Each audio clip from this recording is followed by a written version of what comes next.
Alors, bonjour tout le monde. Bonjour, bonsoir, dépendamment du temps que vous écoutez ça. Et bienvenue à cet autre enseignement sur le livre de l'Apocalypse. Ce soir, c'est notre 44e rendez-vous. Alors, sur YouTube, c'est marqué chapitre 44. C'est pas qu'il y a 44 chapitres dans le livre de l'Apocalypse, il y en a 22 là, mais chacun des chapitres correspond à un rendez-vous.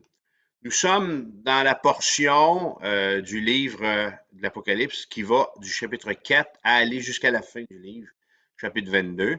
Et ce soir, c'est notre deuxième de deux sur le retour du roi des rois. Alors, on va tantôt prendre Apocalypse 19 et on va prendre le texte pour la soirée.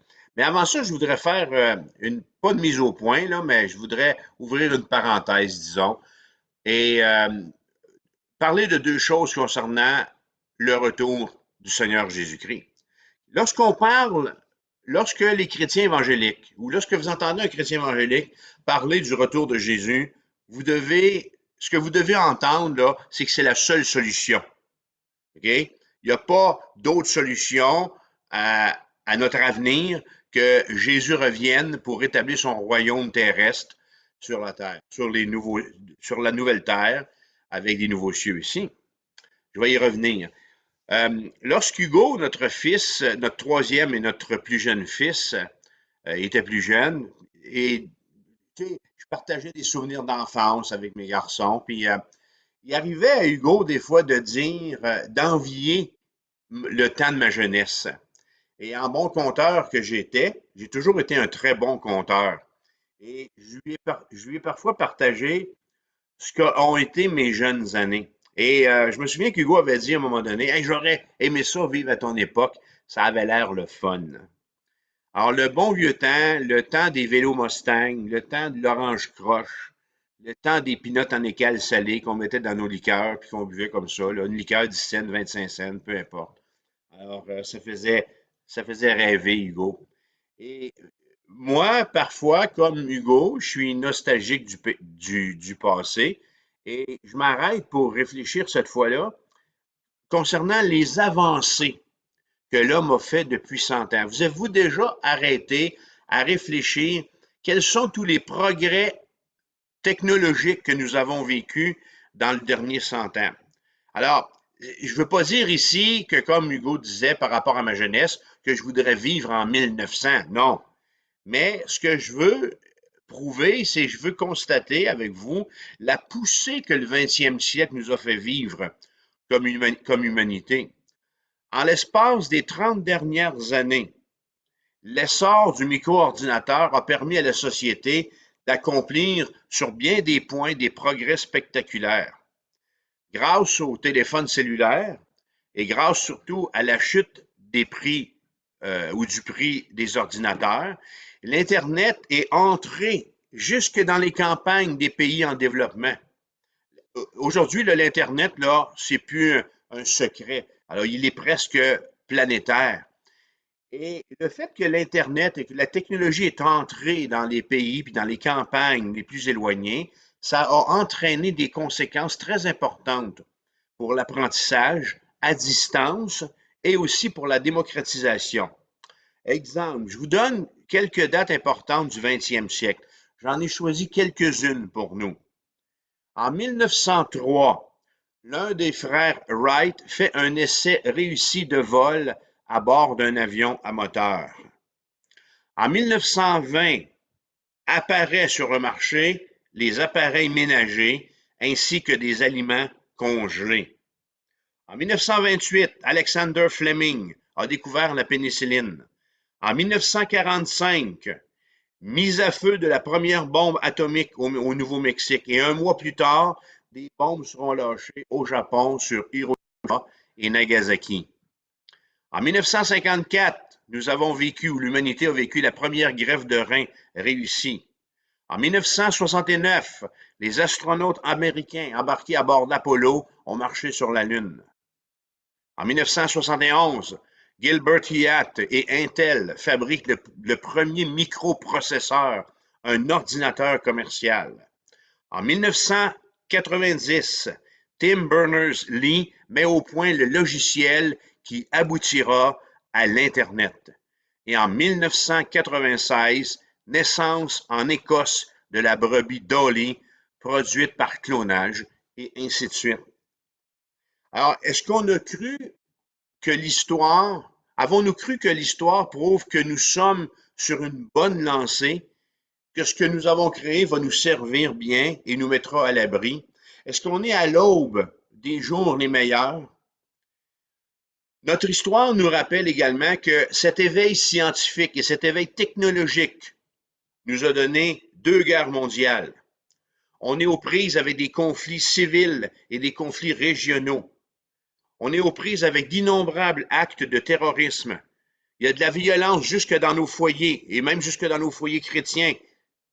Et devant l'effondrement presque total des valeurs morales, alors c'est le constat qu'on fait. Et sans parler de notre actualité d'aujourd'hui, bien à nous, et ce que le monde vit en ce moment avec l'État islamique qui terrorise une bonne partie de la planète. Alors, moi, là, je vis tout ça au moment où je vis tout ça au temps de mon fils Hugo, puis avec lui. Ça, c'est notre présent. La Bible dit qu'il n'y a qu'une seule solution aux problèmes du monde. Et cette solution-là, c'est Jésus-Christ. Jésus-Christ doit absolument revenir pour établir une monarchie absolue et une autorité unilatérale dans son royaume terrestre. Alors et alors seulement, sous son règne, il va y avoir de la paix, nous dit la parole de Dieu. Il va y avoir la justice, la droiture et la piété. Alors, mes bien-aimés, vous qui m'écoutez, nous y sommes presque. Ce glorieux événement n'aura pas lieu sans une féroce opposition. La tribulation, la période de 7 années qui précédera le retour de Jésus-Christ, va être le théâtre du plus grand des empires mondiaux, qui aura à sa tête le génie du mal connu sous le nom d'Antéchrist. La seconde venue de Jésus-Christ sera le point culminant de l'histoire de la rédemption humaine. Et pour que notre salut soit complet, Christ doit revenir. Pour que notre salut soit complet, Christ doit vaincre l'Antéchrist. Et pour que notre salut soit complet, Christ doit régner. Jésus doit revenir, d'abord, parce que c'est une promesse qui est faite dans la parole de Dieu. Jésus doit revenir, parce que le Saint-Esprit a poussé des écrivains à écrire sur ce sujet. Jésus doit revenir pour que la Trinité ne soit pas coupable d'avoir fait de fausses promesses. Pardon. Jésus doit revenir parce que c'est à ce moment que l'Église va célébrer son union avec l'époux. Et finalement, Jésus doit revenir pour l'accomplissement du dessein des nations, du jugement des uns et du salut de la nation d'Israël. Jésus doit revenir pour manifester sa gloire, pour écraser Satan, pour reprendre ce qui lui revient et finalement, l'espérance et l'attente du peuple de Dieu exigent que Christ revienne. La deuxième chose que je veux faire avec vous, avant de commencer notre étude de texte, c'est m'assurer que vous ne confondez pas, que vous ne mélangez pas l'enlèvement de l'Église et le retour de Jésus-Christ. Ce sont 2 choses distinctes, 2 événements très importants pour Jésus-Christ qui sont séparés par une période de 7 années où il y aura sur la terre 3 séries de 7 jugements. L'enlèvement de l'Église d'un bord et le retour de Jésus-Christ ensuite de l'autre côté.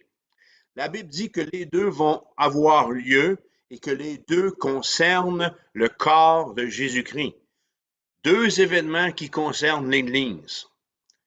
L'enlèvement de l'Église est antérieur, c'est-à-dire qu'il vient avant la tribulation, qui, elle, va durer 7 ans et qui vient avant le retour de Jésus-Christ. Alors, on a, dans la chronologie du temps, l'enlèvement de l'Église, c'est un événement à venir dans notre présent actuel. Vous me suivez?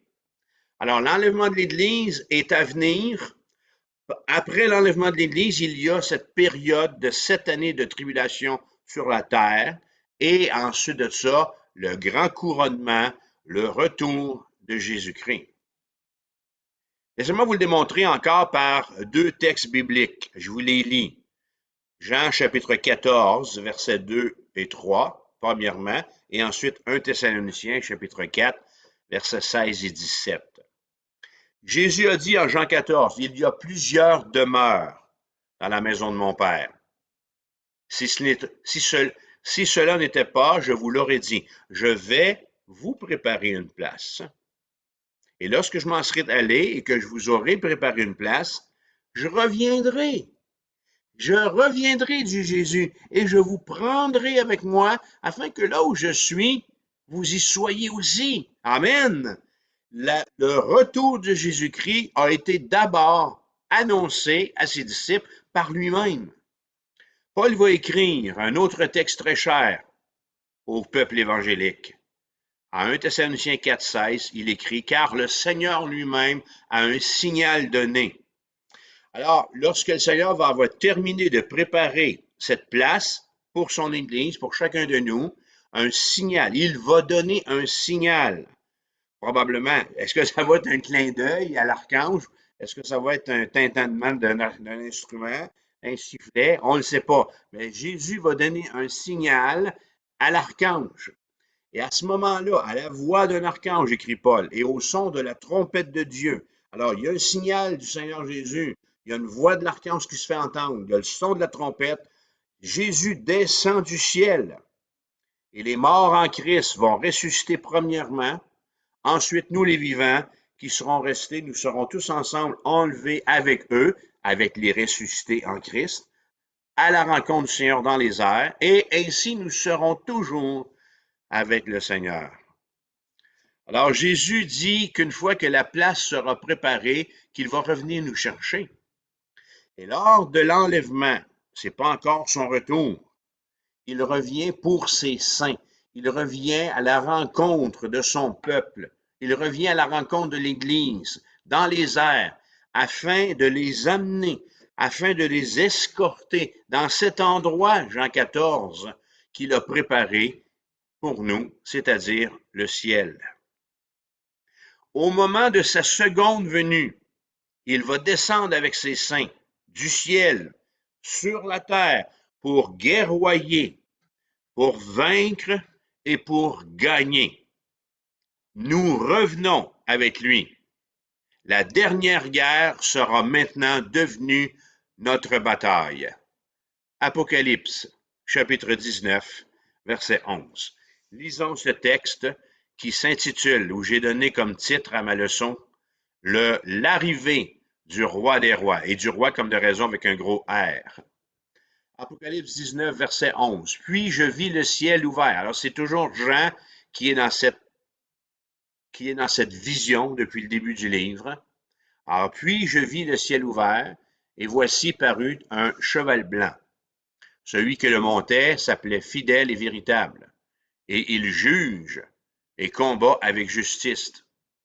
Ses yeux étaient comme une flamme de feu, sur sa tête étaient plusieurs diadèmes. Il avait un nom écrit que personne ne connaît, si ce n'est lui-même. Et il était revêtu d'un vêtement teint de sang. Son nom est la parole de Dieu. Les armées qui sont dans le ciel le suivaient sur des chevaux blancs, revêtus d'un fin lin blanc pur. De sa bouche sortait une épée aiguë pour frapper les nations. Il les pètera avec une verge de fer, et il foulera la cuve du vin de l'ardente colère du Dieu Tout-Puissant. Il avait sur son vêtement et sur sa cuisse un nom écrit « Roi des rois et Seigneur des seigneurs ». Verset 17. Et je vis un ange qui se tenait dans le soleil. Il cria d'une voix forte, disant à tous les oiseaux qui volaient par le milieu du ciel, « Venez, rassemblez-vous pour le grand festin de Dieu, afin de manger la chair des rois, la chair des chefs militaires, la chair des puissants, la chair des chevaux et de ceux qui les montent, la chair de tous, libres et esclaves, petits et grands. Et je vis la bête et les rois de la terre et leurs armées rassemblés pour faire la guerre à celui qui est assis sur le cheval et son armée. Et la bête fut prise, et avec elle le faux prophète, qui avait fait devant elle les prodiges par lesquels il avait séduit ceux qui avaient pris la marque de la bête et adoré son image. Ils furent tous les deux jetés vivants dans l'étang ardent de feu et de soufre. Et les autres furent tués par l'épée qui sortait de la bouche, et celui qui était assis sur le cheval, et tous les oiseaux se rassasièrent de leur chair. Amen. Quel texte! Amen. Alors que le Seigneur bénisse sa parole à nos cœurs. En introduction, précisons une chose. Quand nous parlons du retour de Christ, ou quand nous parlons de sa seconde venue, nous ne disons pas qu'il soit totalement absent pendant ce temps ou pendant cette attente, qui va de son ascension à son second retour. Alors, ça ne veut pas dire que lorsque Jésus est monté au ciel en acte 1, acte 2, et que le Saint-Esprit est venu sur les siens, qu'il est totalement absent. Jésus a promis, avant de retourner vers son Père, qu'il serait avec nous jusqu'à la fin des temps, Matthieu 28, verset 20, en expliquant qu'il devait partir avant que le Paraclet, c'est un mot grec qui exprime ou qui parle du Saint-Esprit, avant que le Saint-Esprit puisse venir sur nous. Plus tard, à la Pentecôte, quand l'Esprit a été déversé, Christ vint à nous par son Esprit. Et c'est de cette façon que Christ remplit sa promesse d'être toujours avec nous. Paul écrit aux Éphésiens, au chapitre 1, verset 13, que cet Esprit, que le Saint-Esprit que nous avons reçu au moment de notre conversion, est un gage, un acompte du véritable héritage qui nous sera accordé. Christ revient une seconde fois pour que nous ayons accès à cet héritage. Alors, ce texte du livre de l'Apocalypse, c'est comme la lecture que nous ferait un notaire à propos d'un legs. Alors, c'est un peu comme lorsqu'on vient de faire cette lecture-là, si on est assis sur le notaire, puis on attend pour voir qu'est-ce que grand-maman ou ma tante va nous laisser. Qui va avoir le char, qui va avoir le chat, qui va avoir la corde à linge, comprenez-vous? Alors, ce texte d'Apocalypse nous révèle ce qui nous attend. Alors, que se passe-t-il là-haut? Il se passe deux choses. Versets 11 à 16. D'abord, Jean dit que le ciel s'ouvre et le ciel se vide. Alors, vous avez bien compris. Et portez bien attention à ceci. Le ciel s'ouvre. Au chapitre 4, verset 1, c'est une porte que l'apôtre Jean voit ouverte au moment où Christ invite son Église à le rejoindre dans les cieux. Au chapitre 19, c'est le ciel tout entier qui s'ouvre. J'ai réfléchi là-dessus, là, puis j'ai une petite idée, là. C'est pas scientifique, c'est pas nécessairement une idée de tester, mais je me dis, connaissez le texte qui dit qu'il y a beaucoup d'appelés, mais peu d'élus. Alors, on sait que il y a un autre texte aussi qui nous dit que large est le chemin, spacieux est le chemin qui mène à la perdition, mais étroite et resserrée est la porte qui mène au ciel. Alors, on sait que le salut, que le ciel, que la conversion à Jésus-Christ n'est pas l'affaire des multitudes. Alors, quand Jean, en Apocalypse 4, voit une porte par laquelle va passer l'Église, bien, quelques centaines de millions, entre 800 millions peut-être à 1 milliard de personnes, ben, ça peut passer ça par une porte. Mais quand c'est le temps que le ciel se vide, oh mon ami, les portes du centre d'achat, il faut les ouvrir, là. Comprenez-vous? Parce que c'est dangereux que la porte patio se fasse briser par l'engouement de tous ceux et celles qui vont être au ciel et qui vont vouloir le quitter pour revenir sur la terre, régner pendant le millénium. Alors, c'est juste un petit clin d'œil que je voulais faire ici avec la porte du chapitre 4 et le ciel qui est ouvert tout en entier au chapitre 19. Il est ouvert aussi tout en entier parce que c'est tout un déploiement qui va suivre le plus important. C'est un déploiement plus important qu'au moment de l'enlèvement. C'est pour ça que je vous expliquais là, avec la petite porte puis le ciel qui est grand ouvert par rapport au nombre de personnes. Alors, Christ va paraître et reviendra pour de bon sur terre. Pour de bon, ça veut dire, ben, pour de bon. OK? C'est son adresse permanente. Ce sera notre adresse permanente. Ce sera notre unique et dernier déménagement. Et à ce moment-là, la parole de Dieu nous dit que les cieux se déchireront devant Jésus-Christ. Les nations vont trembler et les montagnes vont s'ébranler devant lui, parce que le roi des rois rentre à la maison. Tout le monde le verra venir du ciel avec puissance et gloire, lui, fidèle et véritable. Alors, regardons versets 11 à 13, justement, la, la description que nous en fait Jean de ce fidèle et véritable. Le Saint-Esprit a choisi ici de comparer l'avènement de Jésus-Christ au triomphe d'un général romain de retour d'une bataille. Lorsque le général revenait à Rome, surtout quand il était vainqueur, il montait ou il était sur un cheval blanc. Et ce que ça signifiait, c'est qu'en défilant ainsi devant ses légions sur la Via Sacra à Rome, il, dans sa prestance et dans sa fierté, il démontrait qu'il avait été vainqueur. Alors, il y a une différence à noter ici. La marche de triomphe de ce général avait lieu après la victoire, alors que la marche de triomphe de Jésus-Christ, en Apocalypse 19, dans notre texte, est le lieu avant le combat. Oui, regardez le texte. Dans notre texte, cette marche triomphante de Jésus-Christ précède un combat où seul le Fils de Dieu peut s'en prévaloir. Il y a un autre détail. Pour les Israélites, le cheval était un animal symbolique de la guerre.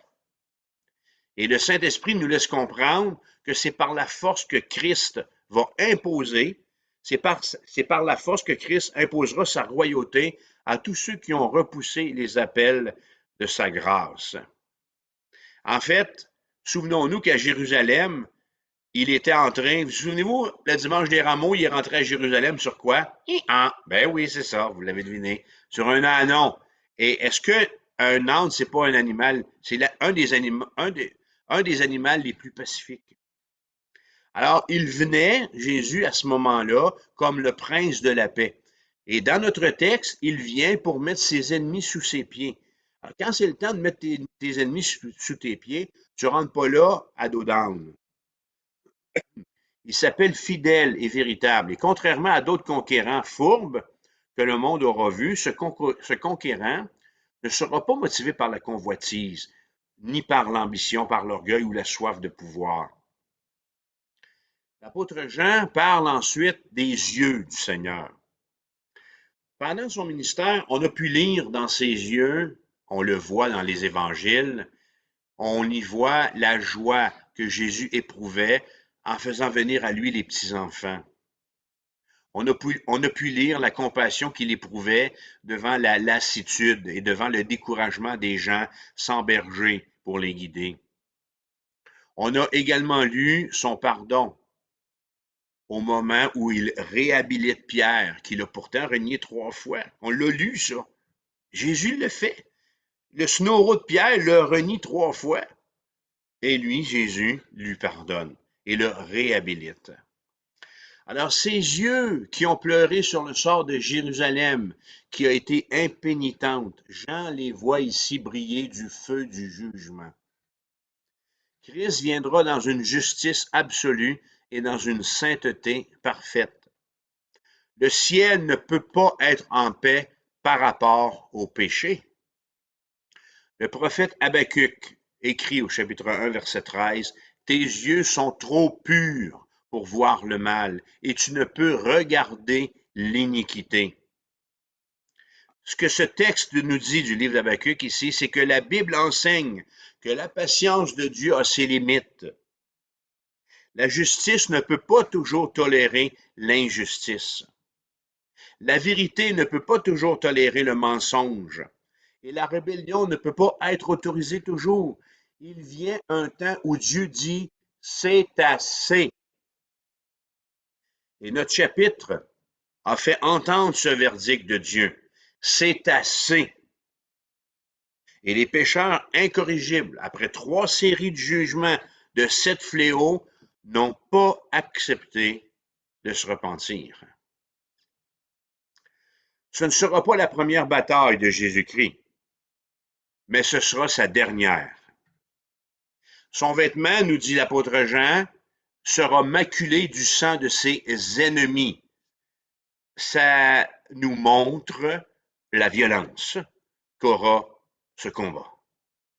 Son vêtement sera maculé du sang de ses ennemis, qui nous rappelle, ou qui va rappeler aux armées qui seront attroupées à Armageddon, que fidèle et véritable a déjà livré d'autres batailles. Fidèle et véritable, il a un nom composé. Fidèle et véritable a vaincu les ennemis de son peuple tout au long de l'histoire de la rédemption et sans trop qu'il ne s'en doute. Et là, il va vaincre sur eux, comme il est écrit dans sa parole. Verset 14, j'ai un deuxième petit point ici, un petit B que j'appelle, tous les saints. La terre qui aura subi précédemment l'invasion des mauvais esprits, c'est-à-dire les sauterelles, le jugement de la 5e trompette au chapitre 9, des versets 1 à 3. Alors la terre qui va avoir à ce moment-là subi l'invasion de mauvais esprits va connaître une invasion différente cette fois. L'invasion glorieuse de tous les esprits célestes. Christ ne revient pas seul. Enoch, un des premiers prophètes de l'Ancien Testament, a déclaré ceci dans le livre de Jude, au verset 14. Le Seigneur est venu avec ses saintes myriades pour exercer un jugement contre tous. Myriade, là, ça veut dire beaucoup de zéros après le décimal. C'est un gros chiffre. Immédiatement après la cérémonie de mariage et du festin de l'agneau, Christ va entraîner dans sa sortie définitive du ciel une innombrable armée. En fait, tout ce qui y est. 4 escadrons, nous dit le chapitre. Les anges des cieux, les saints de l'Ancien Testament, l'Église enlevée au chapitre 4 qui sera devenue son épouse, ainsi que finalement les martyrs de la période de la tribulation. Comme leur chef, ces armées vont monter des chevaux blancs et seront vêtus de fin lin blanc pur, dit la Bible, pour qu'ils soient identifiés à Christ, à sa victoire et à sa gloire. Alors, il n'est pas question que l'ennemi qui sera attroupé à Armageddon puisse prendre l'un de nous pour un allié, parce qu'on serait mal vêtu. Il y a 2 détails concernant les armées de Christ. D'abord, ah ben, ils sont pas armés. Hein? La chasse à l'ours là, est ouverte depuis 2 jours. Je projette dans mes vacances d'aller faire un tour à la chasse à l'ours. Je n'irai pas là avec un couteau de poche. Hein? Ni non plus avec des ustensiles en plastique. Je vais y aller armé. Alors, le texte qu'on a sous les yeux nous montre que l'armée de Christ n'est pas armée, mais qu'on participe, et qu'on participe pas, pardon, au combat. Alors, l'armée de Christ ne s'engagera pas dans le combat. Cette armée, nous serons spectateurs de la victoire de Christ, de la victoire du roi. Jésus va vaincre ses adversaires sans aucune aide et il reviendra, à l'endroit même d'où il est parti. Excusez-moi. Zacharie 14, verset 3, c'est écrit, « L'Éternel paraîtra et il combattra ces nations. Ses pieds se poseront en ce jour sur la montagne des Oliviers qui est vis-à-vis de Jérusalem. L'Éternel, mon Dieu, viendra et tous ses saints avec lui. » Réalisez-vous comment le retour de Christ, ainsi que nous qui l'accompagnons, est prévu depuis longtemps. Et Zacharie, là, on est à peu près 300 ou 400 ans avant Jésus-Christ. Et plus que ça, parce que Malachie a écrit le dernier, puis c'est 400 ans avant Jésus-Christ. Alors, on est entre 4 à 600 ans avant Jésus-Christ, peut-être 4 à 800 même. Alors, c'est phénoménal. Alors, nous irons à la guerre avec Christ. Quel combattant sera-t-il donc? Alors, regardons versets 15 et 16. Christ le conquérant. Lorsqu'on lit ce texte-là, là, on est bien loin des scénarios hollywoodiens. Le Seigneur n'aura pas besoin de missiles. Le Seigneur n'aura pas besoin de bombes atomiques pour détruire ses adversaires.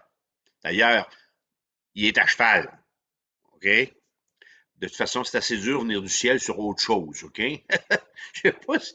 OK? Imaginons-nous l'affaire, là. Alors, il ne doit pas avoir un gros équipement disponible pour les voyages comme ça entre le ciel et la terre. Trêve de plaisanterie. Alors, nous voilà placés devant la puissance réelle de la parole de Dieu. La parole de Dieu, la parole dans la bouche, là, Christ, là, quand il parle, cette parole va arrêter les armées ennemies, les réduisant à l'impuissance. Alors, que fait Christ dans ce texte? Il parle, tout simplement. Les armées ennemies vont être frappées à mort par l'épée qu'est sa parole. Alors, qu'est-ce qui est blessant dans la bouche de Jésus-Christ? Qu'est-ce qui est mortel pour les nations? C'est ce qu'il dit. Si au moment de la création du monde, il a suffi que Dieu parle pour que la création existe, hein, vous le savez, hein, Dieu dit que la terre produise des êtres vivants, et la terre, et ainsi de suite. Dieu dit que le soleil soit. Dieu dit et Dieu dit. Alors, c'est sur la base de sa parole que Dieu a créé chaque chose que l'on voit dans le récit de la création. Alors, au jour du jugement, ben, on fait affaire au même Dieu. Les choses n'auront pas changé. Il suffira que Christ dise pour que la chose soit. Ce cavalier coiffé de plusieurs diadèmes va incarner la royauté que les monstres, les deux bêtes, auront tenté en vain d'imiter. Et un tel cumul d'appellations glorieuses, regardez ça, fidèle et véritable. Le texte dit un nom que personne ne connaît. Qu'est-ce que ça veut dire, ça? C'est que, ben, probablement que personne n'aura entendu le nom de Jésus avant qu'il soit révélé à la terre entière. Jean continue en disant la parole de Dieu est le titre le plus élevé qui lui est donné, et on le chante. Roi des rois, Seigneur des seigneurs. Hein? Alors, roi des rois. Et là, ce titre nous indique que le Seigneur sera détenteur à ce moment de la souveraineté universelle et par conséquent qu'il va gagner. Paul écrit dans Philippiens 2,9, c'est pourquoi aussi Dieu l'a souverainement élevé et lui a donné le nom qui est au-dessus de tout nom, afin qu'au nom de Jésus, tout genou fléchisse dans les cieux, sur la terre et sous la terre, et que toute langue confesse que Jésus-Christ est Seigneur, à la gloire de Dieu le Père.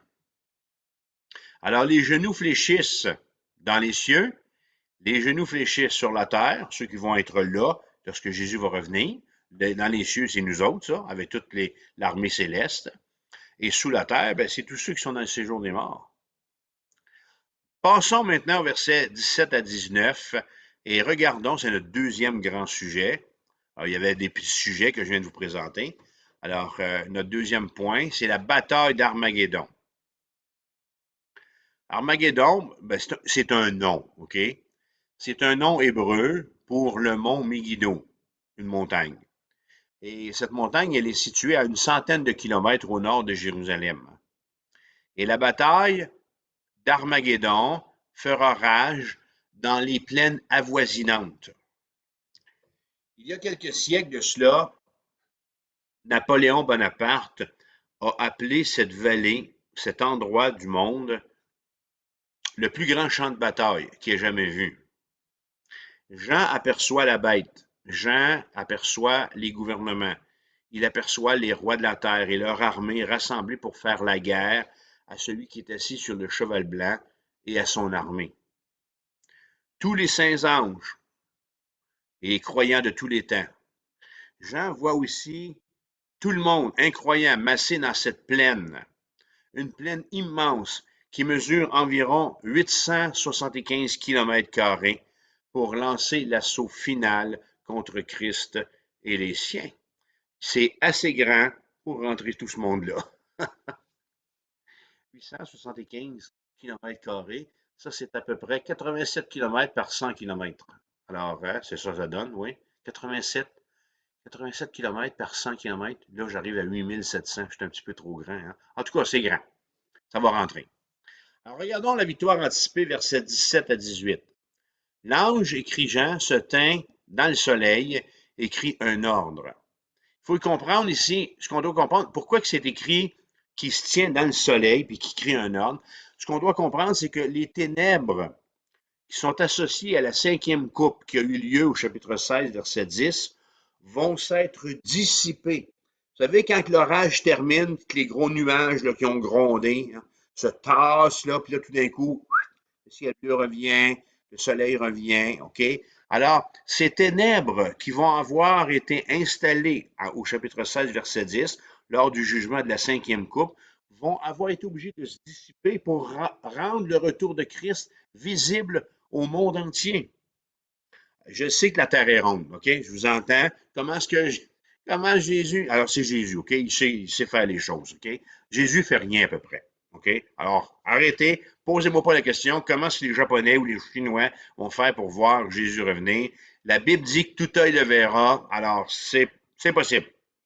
Alors, cet ange, toujours est-il, fait quelque chose d'inhabituel. Il proclame Christ vainqueur avant que la bataille n'ait commencé. Ça, c'est comme vous allez voir le Canadien au Forum. C'est plus le Forum. Comment ça s'appelle, non? Au Centre Bell. Vous allez voir les Canadiens au Centre Bell, puis l'annonceur maison déclare le Canadien gagnant. Puis la game n'a même pas eu lieu. OK? Alors, l'ange, ici, ordonne aux oiseaux de se rassembler pour le grand carnage. Parce qu'en fait, ce qu'il est en train de nous dire, c'est que ce ne sera pas une bataille. Ça va être un carnage. Un carnage dans lequel l'ennemi ne pourra même pas frapper un seul coup. L'ennemi ne portera pas un seul coup au peuple de Dieu, ni à Christ. Il ne sera même pas en mesure de se défendre. Et l'invitation qui est faite dans notre texte est faite aux oiseaux de la terre de venir afin de manger. Alors imaginez-vous ça, là. Alors, il y a un appel à tous les volatiles de la terre. Au moment où je vous parle, je suis ornithologue amateur. Nous sommes en mesure d'identifier 10 000 espèces d'oiseaux. Vous connaissez tous le carouge à épaules rouges. Oui, non, non. Hey, j'ai un blanc, OK? Je vais le changer. Les tourneaux sansonnets, OK? Celui qui fait ses nids, là, le carouge à épaulettes, voilà. Il y a des petites épaulettes rouges, OK? Alors, le carouge à épaulettes, OK? Celui qui chante n'a pas bois pourri. Bois pourri, ça, c'est un bruyant. Ça, OK? Mais le carouge à épaulettes, là, c'est celui qui arrive là, au printemps, qui est toujours debout de sa quenouille, là, comme ça, là, OK? Le noir avec les petites épaulettes rouges, OK? C'est l'oiseau qui a le plus sur la terre. Les tourneaux sansonnets est aussi un oiseau très populeux. Alors, on parle d'oiseaux ici de plusieurs milliards par espèce. Alors, quand Jean appelle, alors, vous voyez voler dans le ciel les urubus à tête rouge, là, ça, c'est des charognards. Tous les oiseaux de proie sont des charognards. La plupart des oiseaux aquatiques sont des charognards. Okay? Le fameux goéland est un charognard. La corneille est un charognard. Alors, Jean appelle tous ces oiseaux-là. Enfin, c'est pas Jean, là, c'est l'ange, mais Jean nous le rapporte dans le texte. Alors, tous ces oiseaux-là sont appelés, sont invités à venir à Armageddon afin de se rassasier de la chair de ceux qui vont tomber au combat.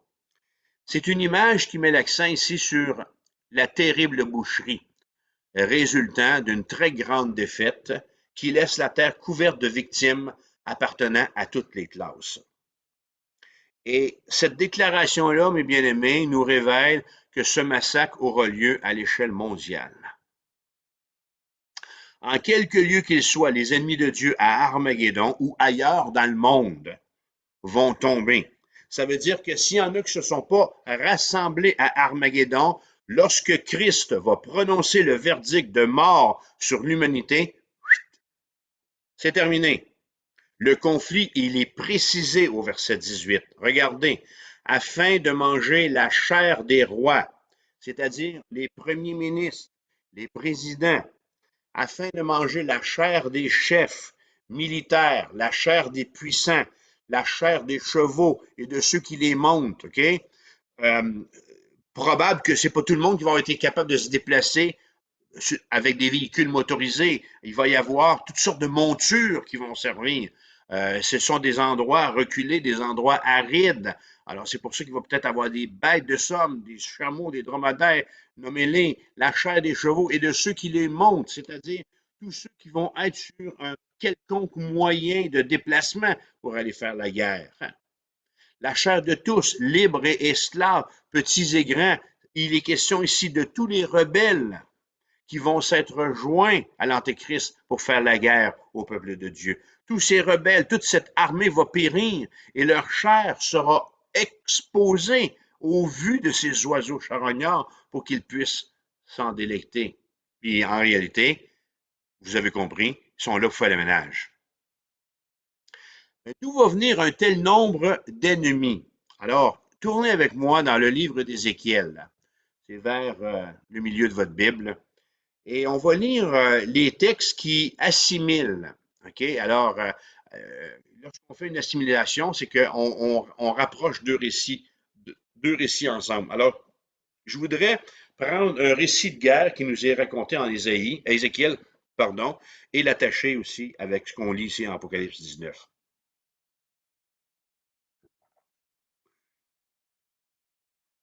Ézéchiel 38, verset 14. Ainsi parle le Seigneur l'Éternel. Oui, le jour où mon peuple d'Israël vivra en sécurité, tu le sauras.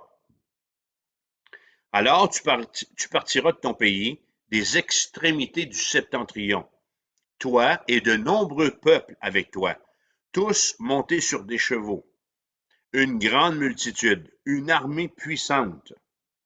Tu t'avanceras contre mon peuple d'Israël comme une nuée qui va couvrir le pays.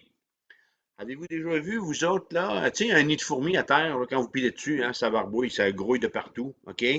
Alors, Ézéchiel, avec la compréhension qu'il avait en recevant cette vision, nous explique comment est-ce qu'il y a de monde à cette guerre, comme une nuée qui va couvrir le pays. Dans la suite des jours, alors c'est l'Éternel qui parle ici à Ézéchiel, je te ferai marcher contre mon pays, afin que les nations me connaissent, quand je serai sanctifié par toi sous leurs yeux. Alors, Ézéchiel est en train de donner une prophétie ici, une prophétie, voilà, okay, qui explique que les nations, que les chefs des nations vont être mobilisés par Dieu pour se déplacer. Alors, le vil, le rebelle, le renégat, le non-croyant va être obligé de se soumettre et de se déplacer pour aller, pour s'engager et de faire cette guerre contre le peuple d'Israël. Et cette bataille va se solder par la mort de plus ou moins 200 millions de personnes qui seront étendues au sol sur une distance d'environ 320 kilomètres. Alors, oui, vous avez bien compris. Alors, 200 millions de soldats qui vont périr dans cette plaine d'Armageddon, alors étendue sur une distance de 320 kilomètres. Apocalypse 14, verset 20. Et la cuve fut foulée hors de la ville, et du sang sortit de la cuve jusqu'aux morts des chevaux, sur une étendue de 1600 stades. Le mort des chevaux, là, c'est le morceau de fer qu'ils ont dans la bouche ici. Alors, si vous vous tenez à côté d'un cheval et que vous évaluez la hauteur à laquelle est son mort, ça vous montre l'épaisseur du sang qui va être là et qui va couler au suite de cette bataille. La Bible dit que même après que les oiseaux se seront rassasiés, il faudra encore 7 mois pour enterrer les cadavres qui vont rester et 7 années pour détruire leurs armes par le feu. Toujours dans Ézéchiel, chapitre 39. Regardez la suite de cette prophétie, verset 9. Alors les habitants des villes d'Israël sortiront, ils brûleront et livreront aux flammes les armes, les petits et les grands boucliers, les arcs et les flèches, les pics et les lances. Ils en feront du feu pendant 7 ans. C'est pas tout le monde. Alors, ce qu'on voit, c'est pas tout le monde qui arrive là bien équipé. OK? Verset 10. Ils ne prendront point de bois dans les champs et ils n'en couperont point dans les forêts, car c'est avec les armes qu'ils feront du feu. Ils dépouilleront ceux qui les ont dépouillés. Ils pilleront ceux qui les ont pillés, dit le Seigneur l'Éternel. En ce jour-là, je donnerai à Gog. Gog, c'est le nom de l'armée rebelle. Je donnerai à Gog un lieu qui lui servira de sépulcre en Israël, la vallée des voyageurs à l'orient de la mer. Ce sépulcre fermera le passage aux voyageurs. C'est là qu'on enterrera Gog et toute la multitude. Et on appellera cette vallée la vallée de la multitude de Gog. La maison d'Israël les enterrera afin de purifier le pays, et cela durera 7 mois. Il y aura assez de matériel pour servir de combustible pendant 7 ans. Imaginez-vous là, une nation entière va enterrer cette armée pendant 7 mois. Une funéraille qui va durer pendant 7 mois. Ils vont enterrer les gens pendant 7 mois. Ça vous montre comment il va y avoir de victimes. Alors, puisque cet épisode assimilé à la bataille d'Armageddon se situe à la fin de la tribulation, ce qu'on doit comprendre ici, c'est que le brasier, la boucane, OK, la fumée va se dégager de ces feux-là qui vont être étendus sur une grande distance, 320 km. Alors, cette fumée va s'élever jusque dans le millénium. C'est-à-dire que lorsque Jésus va, de toute façon, Jésus est là, OK? Alors, on est déjà là. Alors, on va être dans le millénium, on va voir encore brûler ces choses-là. En définitive, ce que l'ange annonce dans ce texte-là, c'est une défaite de l'ennemi totale. Regardons les adversaires de Dieu qui sont vaincus. Deuxième point, ici, c'est le point B de notre deuxième point, versets 19 à 21. Alors, sur ce champ de bataille, avec une puissance de feu incroyable, selon ce qu'on a vu dans Ézéchiel 39, attendant l'arrivée du cavalier, il y aura les troupes de l'Antéchrist, les rois, les chefs militaires, les hommes libres et les esclaves, les petits et les grands. Ils auront été convaincus par la bête que tous les malheurs des dernières années qui leur sont tombés dessus, la bête va avoir convaincu l'humanité que le jugement des 7 sceaux, que le jugement des 7 trompettes, que le jugement des 7 coupes, c'est la faute du bon Dieu. C'est la faute de Dieu, puis c'est la faute de son sordide peuple. Apocalypse 16, verset 13. Je vis sortir de la bouche du dragon et de la bouche de la bête et de la bouche du faux prophète 3 esprits impurs. 3 esprits impurs qui vont vers les rois de toute la terre afin de les rassembler pour le combat du grand jour du Tout-Puissant. Ils les rassemblèrent dans le lieu appelé en hébreu Armageddon. Ces 3 esprits impurs, écoutez-moi bien là, OK, vont bourrer les nations de la terre avec des mensonges. Mais d'un autre côté, Dieu va se servir de ce bourrage de crâne, de ces mensonges, pour attirer cette nation dans cette vallée afin de la détruire. La bataille n'est pas décrite. Alors, il n'y a pas gros de détails sur la bataille. Qu'est-ce que ça veut dire? Ça veut dire que ça concerne ceux qui vont la vivre. Les détails seront connus à ce moment-là. C'est pas une bataille qui est longue. C'est pas une bataille qui est indécise, car Christ va détruire l'ennemi par le souffle de sa bouche. C'est Jésus, on le trouvera pas en train, oh, je vois-tu pas, tu sais, il sera pas en train de tergiverser, OK? Se demander, non. Zacharie 14. Le prophète Zacharie nous aide à en comprendre la réalité. Verset 12 de Zacharie 14. Voici la plaie dont l'Éternel frappera tous les peuples qui auront combattu contre Jérusalem. Avec le texte que je vais vous lire ici, vous allez comprendre qu'on est bien mieux d'être dans la bonne armée. Alors voici les détails de comment ces gens-là vont mourir et à quelle vitesse. Alors lorsque Christ va parler, voici un peu le jugement qui va s'abattre sur leur chair.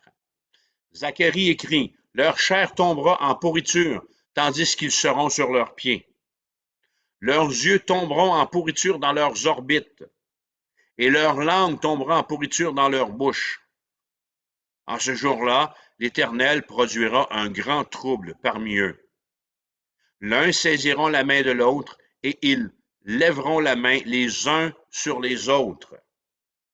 La plaie frappera de même les chevaux, les mulets, les chameaux, les ânes et toutes les bêtes qui seront dans ces camps.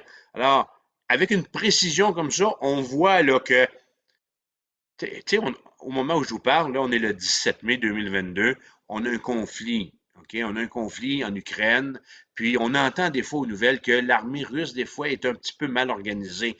L'ennemi ne sera pas très bien organisé, j'ai l'impression, parce que on est obligé de ramasser tous les moyens de transport qui existent. Écoute, 200 millions, là, tu ne déplaces pas ça en autobus.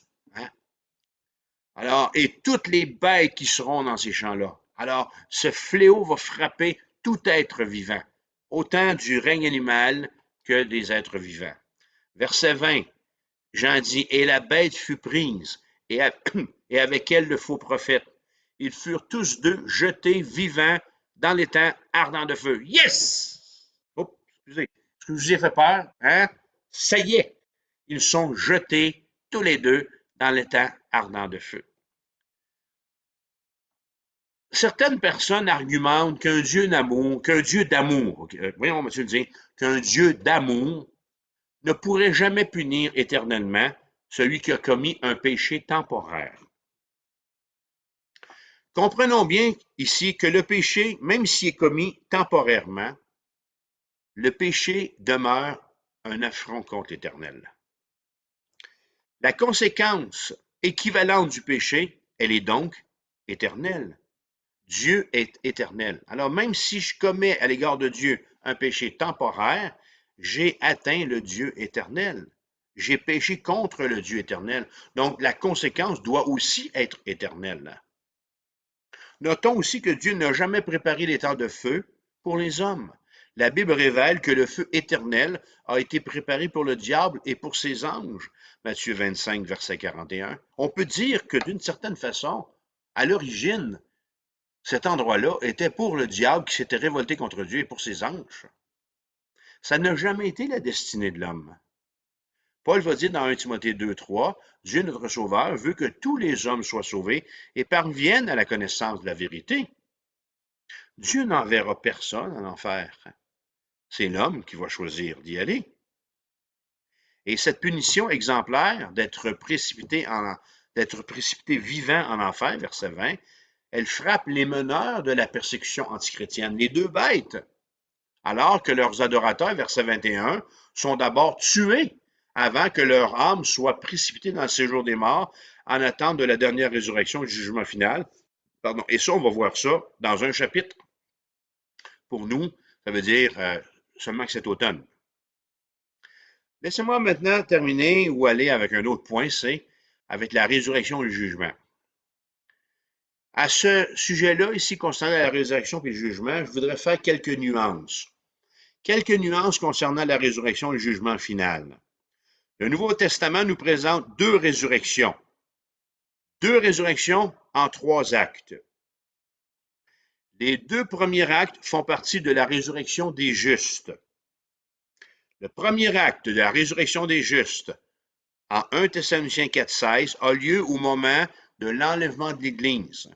Et il concerne tous les croyants qui sont morts jusqu'à ce jour.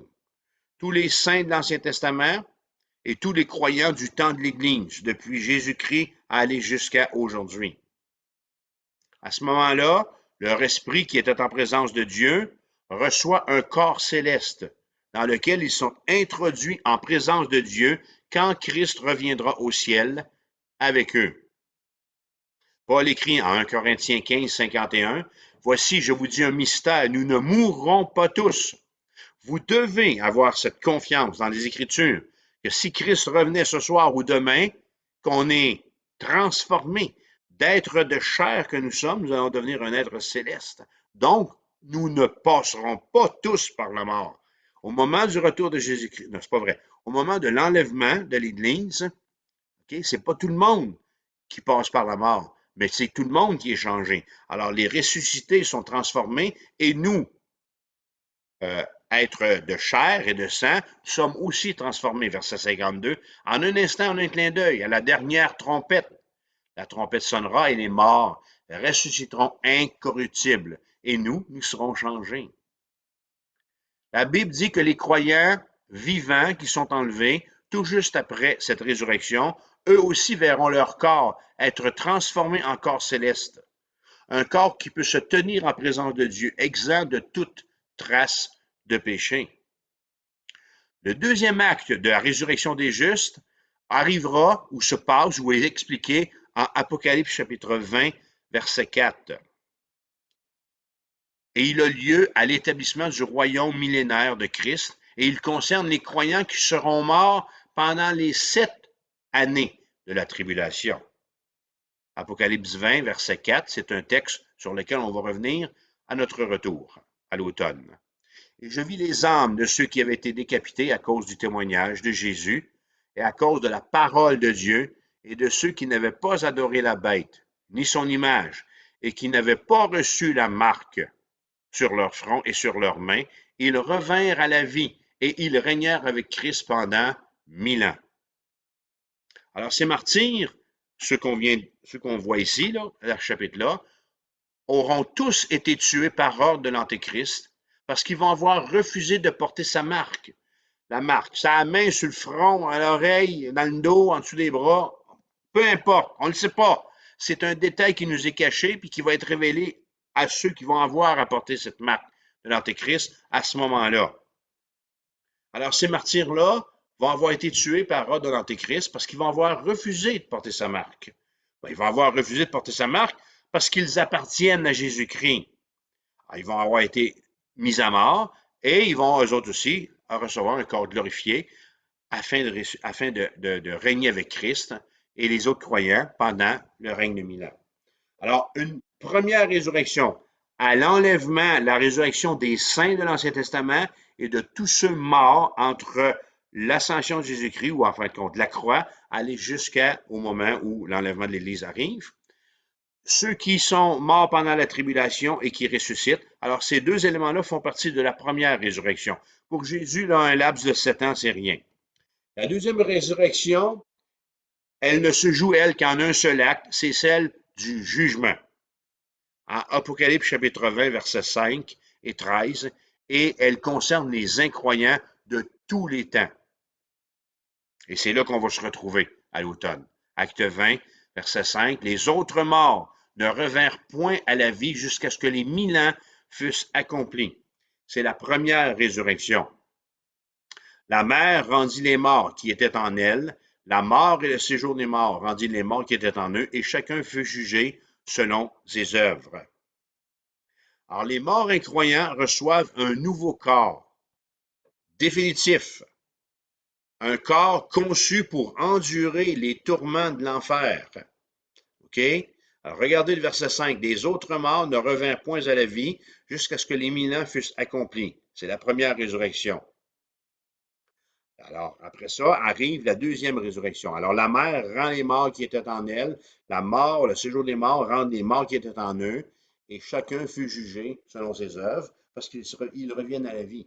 Alors, ces impies-là reçoivent un corps afin d'être en mesure d'endurer les tourments de l'enfer. C'est probablement le bout le plus effrayant que j'ai jamais prononcé dans ce message-là, ou dans cette série-là. Que les incroyants vont recevoir un corps qui va être en mesure d'endurer les tourments. Un corps dans lequel ils vont sentir la souffrance, sentir ce regret, sentir cette tristesse. Je souhaiterais que nous soyons tous sensibles à la vérité qui est contenue dans ces deux résurrections. La Bible dit que ceux qui croient à tort que la mort et l'âme est annihilée sont dans l'erreur. Hein?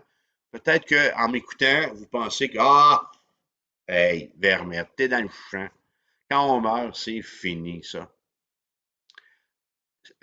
Si c'est ce que vous pensez, vous allez le penser pendant toute l'éternité.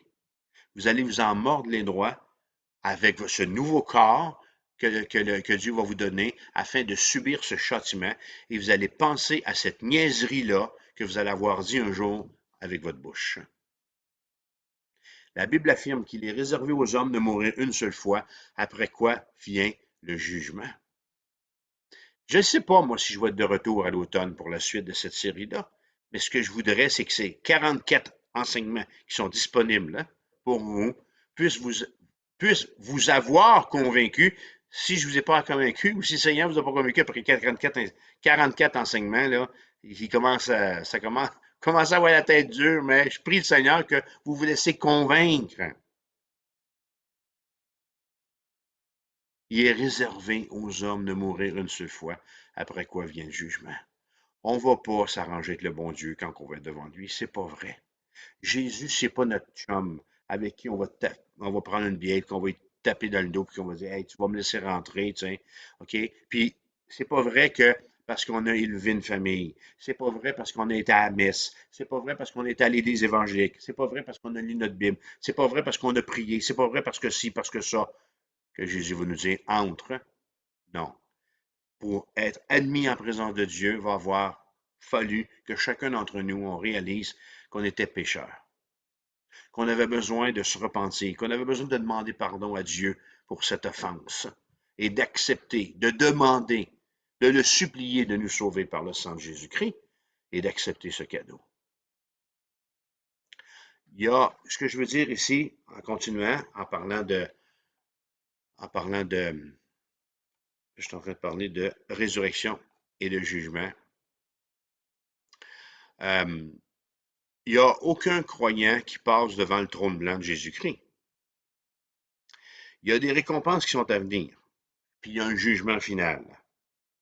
Il n'y en a aucun d'entre nous, croyants, chrétiens nés de nouveau, qui passe devant le trône blanc de Jésus-Christ. L'Apocalypse chapitre 20, verset 11. Il n'y a qu'un seul verdict devant le trône blanc, et c'est un verdict de jugement éternel, de mort spirituelle et de condamnation destinée à l'enfer. Une condamnation qui est destinée, avec une destination finale qui est l'enfer. Alors, moi, il n'est pas question que j'aille devant le trône blanc. C'est un jugement, c'est un trône de jugement éternel. C'est un tribunal pour les non-croyants. La présence lors de ce jugement livre de vie, dans lequel les noms des personnes jugées ne figureront pas, va créer un sentiment de culpabilité incroyable sur les condamnés, leur rappelant leur folie d'avoir négligé un si grand salut. Qu'est-ce que je suis en train de dire ici? C'est que au moment du jugement, on va le voir, OK? C'est au chapitre 21, chapitre 20, un petit peu plus loin, après le millénium. Au moment du jugement du trône blanc, OK? Même avant que Dieu parle, ou que Jésus, ou que le Saint-Esprit parle et déclare les individus qui sont devant lui coupables, ces gens-là, les impies, vont savoir que leur nom n'est pas écrit dans le livre de vie. Ils vont avoir cette connaissance. Pour les croyants de tous les temps, morts et en présence de Dieu, ils reçoivent leur récompense au moment des noces de l'agneau. Apocalypse 19, verset 7. Elle est là, la remise des diplômes. Hein? Les noces de l'agneau sont venues. Apocalypse 19, verset 7. Et son épouse s'est préparée et il lui a été donné de se revêtir d'un fin lin éclatant, pur, car le fin lin, ce sont les œuvres justes des saints. Les récompenses en tant qu'épouse de Jésus-Christ, c'est à ce moment-là qu'on les reçoit. Le chapitre 19, si glorieux soit-il dans ce qu'il nous donne en détail l'agenda du retour de Christ, nous place devant deux banquets, deux festins différents, deux convives, deux invités, deux groupes d'invités, deux destinées totalement opposées l'une à l'autre. D'une part, Christ convie son épouse au festin des noces de l'agneau, un repas de communion, un repas auquel on est invité à régner avec lui. Christ lui fait de très précieux cadeaux de mariage. Hein? Les trousseaux de mariage, là, ben watch out. Vous allez voir qu'est-ce que le Seigneur y a dans son trousseau de mariage pour nous autres. Hein? De l'autre part, Christ convie les oiseaux charognards à venir se nourrir de la chair de ses adversaires qu'il vaincra et qu'il condamnera pour l'éternité. On est devant, d'un côté, les noces de l'agneau, c'est un repas de communion. De notre côté, les oiseaux charognards qui viennent manger l'humanité qui a péri, c'est un repas de décommunion, le repas de l'abolition. En vous livrant ce message, je prie que vous acceptiez le bon faire-part d'invitation, celui des noces plutôt que celui de la défaite et du carnage, afin d'être à la table des noces de l'agneau, le moment venu, avec Jésus-Christ, le Fils de Dieu, et tous ceux qui l'auront aimé et choisi. Si dans votre cœur, moi je ne peux pas me taire, là, je ne peux pas m'en aller en vacances, je ne peux pas rentrer dans l'été sans encore une fois vous dire ceci. Si dans votre cœur, là où vous êtes, vous n'avez pas cette certitude, parce que la foi est une ferme espérance de ce qu'on croit, OK? Si vous n'avez pas cette assurance, si vous n'avez pas cette certitude dans votre cœur, si le Saint-Esprit ne dit pas à votre esprit que vous allez vivre pour l'éternité avec Jésus-Christ, c'est parce que vous n'y serez pas. Et je vous invite à faire la prière suivante. Seigneur Jésus, j'ai trop longtemps négligé et refusé ton amour pour moi. Je te demande pardon pour cela. Et je te prie de voir mon cœur. J'accepte ton sacrifice pour moi à la croix. Je te demande pardon pour mes péchés et je t'invite à prendre la première place dans mon cœur. Sauve-moi et donne-moi la certitude que tu m'aimes et que tu m'acceptes. Je désire, à partir de cet instant, vivre pour toi. Je te prie en ton nom, Jésus, en te remerciant de m'avoir pardonné, sauvé et aimé. Amen. Conclusion, que reste-t-il pour les racheter après le retour du Seigneur? Il reste encore deux très belles étapes. On est toujours dans Zacharie 14, si vous n'avez pas perdu votre page. Il reste encore deux très belles étapes. La prochaine grande étape de gloire et de reconnaissance de Jésus va durer 1000 ans et va nous faire régner avec lui sur la création pendant 1000 ans. En réalité, là, les noces, le voyage de noces dure 1000 ans. Ça en fait ça des... tu sais, là, aux noces, là, on fait ça, là. Ça en fait des cognages de verre, hein? Les noces, le voyage de noces dure 1000 ans. Alors, la dernière étape va être la création des nouveaux cieux, d'une nouvelle terre et l'établissement de la nouvelle Jérusalem, dans laquelle on va passer du règne de 1000 ans à l'éternité avec lui pour toujours. Zacharie 14, verset 17. Ce sera un jour unique, connu de l'Éternel. En ce jour-là, des eaux vives sortiront de Jérusalem. Il en sera ainsi été et hiver. L'Éternel sera roi de toute la terre. En ce jour-là, l'Éternel sera le seul Éternel et son nom sera le seul nom.